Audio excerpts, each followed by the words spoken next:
Now even the UK is struggling with vaccine delivery problems. Again, it's about AstraZeneca. The company's production network is prone to a vicious circle of manufacturing fluctuations and government export barriers. Now the European vaccination pioneer, Great Britain, is being caught up with a problem that have plagued the continent since the beginning of the year. Major vaccine delivery bottlenecks are expected in April, the National Health Service NHS warned in a letter to local vaccination centers that leaked to the public on Wednesday evening. Therefore, for the time being, no new vaccination appointments will be given for April. The administration of the second dose will be prioritized when allocating the scarce vaccine, it said. The announcement is a setback for Prime Minister Boris Johnson's vaccination strategy, which has been successful to this day, with the first doses usually. All over 50s are currently vaccinated in the UK.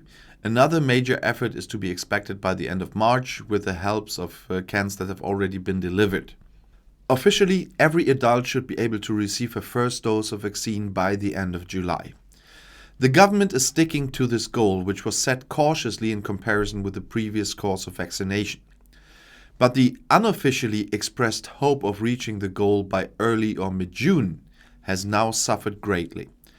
Currently, around half of the adult population has received a dose.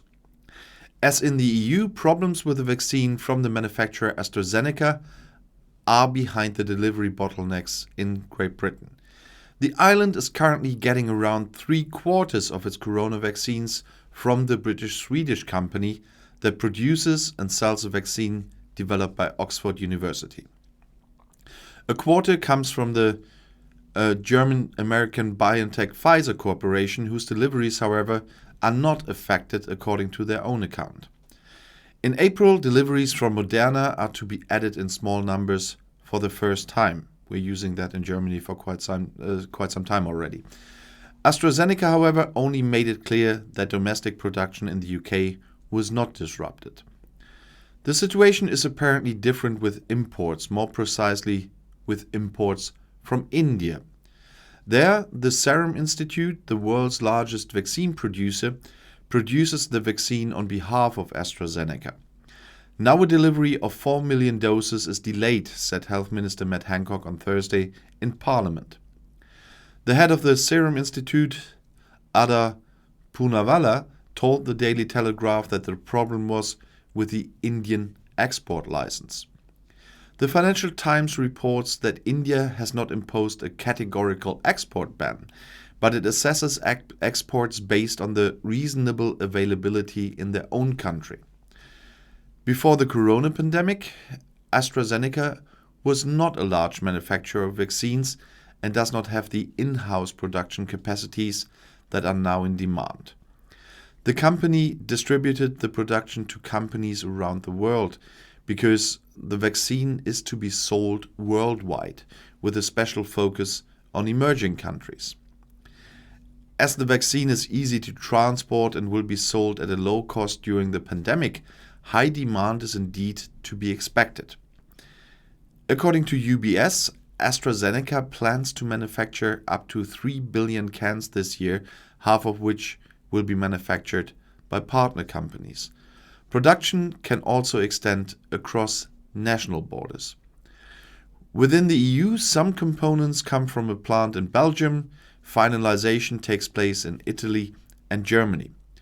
In contrast to the so-called mRNA vaccines, such as those from Pfizer-BioNTech, the vaccine from AstraZeneca is a classic vaccine in which harmless viruses act as carriers and cell cultures are grown in huge tanks. The yield per tank can vary. The lower income from the plant in Belgium is an important reason why AstraZeneca was unable to keep its delivery promises to the EU. In the first quarter, the EU will probably only receive around a third of the originally hoped for 30 million cans instead of the contractually agreed target of 90 million, as reported by Reuters. In the second quarter, too, fewer deliveries than expected are to be expected now. The fluctuations become problematic if they cannot be compensated. Then a vicious circle threatens. A US export ban prevents AstraZeneca from diverting vaccines from there, as initially hoped, in order to respond to shortages in Europe. If the export problems in India prove to be true, the company's global distribution plans are likely to become even more mixed up. The decentralized production network reaches its limits when it cuts through state export barriers. Meanwhile, a chain reaction is brewing in Europe. The EU Commission is threatening Great Britain with an export ban. The political climate between London and Brussels has suffered considerably in the past few days. AstraZeneca has come under fire in Brussels because the company exported vaccines from the EU to the UK, but still does not fulfill its quotas for the EU. But as the Financial Times reports, a plant in the Netherlands lacks European approval. AstraZeneca can only use vaccine components produced there for export. Conversely, AstraZeneca did not export any vaccine from the island, where 2 plants work for the company, to the EU.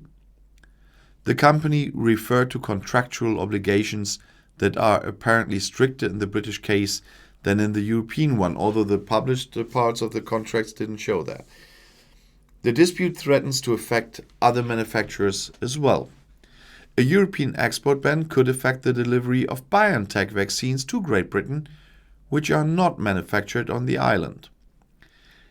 In London, there is a rumor that Great Britain could react by stopping the export of components that BioNTech Pfizer needs. And on my main channel, I talked about the EU and the threat of Ursula von der Leyen to the UK. That is another vicious circle, as claimed there. Export bans, and they're all going crazy now. I don't expect the EU to do that.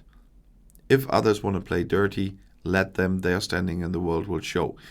But I am sure the EU has higher values than that, and we have to show the world that we have higher values than some idiots around the globe.